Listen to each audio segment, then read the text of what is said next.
سنة 1883 بقرية صغيرة وسط جبال النمسا اسمها شالفنر، كانت تنتشر بها قصص غريبة بين أهلها عن كهف مهجور يسموه كهف الأنين. الكهف هذا حسب ما يقولون الشيوخ ما يدخل أحد يطلع مثل ما دخل، هاي إذا طلع أصلا. بقية كان أكو شاب اسمه ثيودور، مغامر معروف يحب يدور على أماكن غريبة ويسجلها بدفتره الجلدي. هو ما يصدق بالخرافات، بالعكس يتحداها. كل ما يسمع حكاية غريبة وقصة غريبة على شيء غامض يروح له بساعة. فبشهر أكتوبر سمع من واحد عن الكهف وقال لهم إنه من سنين طويلة صار بيه شي غامض. 3 شباب دخلوا جو وما رجعوا. من يومها كل سنة بليلة معينة من الشهر ينسمع صوت أنين عالي يطلع من بطن الكهف، شلون كان واحد يتألم ويصيح للمساعدة. ثيودور ما صدق وقال لازم أشوفه بعيني. راح للكهف وجاب يا صديقه القديم إيرنست، نجار من القرية المجاورة اليمن، يحب المغامرة همين بس قلبه ضعف من ثيودور. آخر يوم شهر أكتوبر قبل لا تغرب الشمس دخلوا الكهف وياهم فوانيس سيتي دفاترهم حتى يكتبون ملاحظات. بالبداية كل شيء طبيعي يا جماعة الخير، بس بعد ما تعمقوا بالكهف ومرت ساعة ما شافوا أي شيء. فجأة يا جماعة الخير بدأت أصوات الأنين تطلع بشكل ناصي، وكان وياه تيار هواء كلش خفيف. أرنست وقف مكانه وجسمه قام يرجف، قال هذا مو صوت هواء، هذا صوت واحد جاي يتعذب. ثيودور ضحك عليه وقال يمكن هو يتحرك بين الصخور، بس بسرعة الضحكة انقلبت لا سكوت. فوانيس بيدهم بدأت تضعف إضاءتها شوي شوي،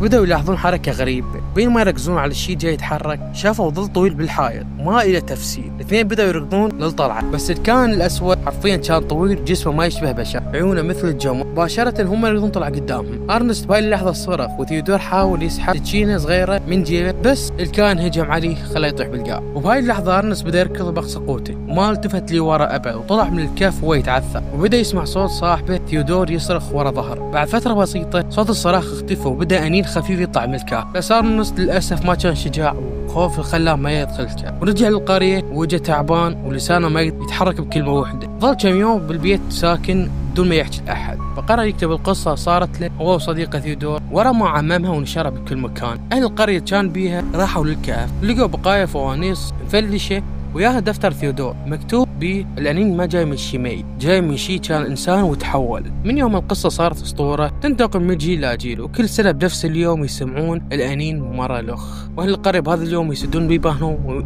ويصير حظر تجوال بهذا اليوم وما حد يطلع نهائي، خاف يصير لهم مثل ما صار لثيودور. اللي جاء انتهت قصتنا اليوم يا جماعة الخير. أتمنى تعجبكم، لا تنسوا اللايك والاشتراك. دمتم سالمين. Goodbye.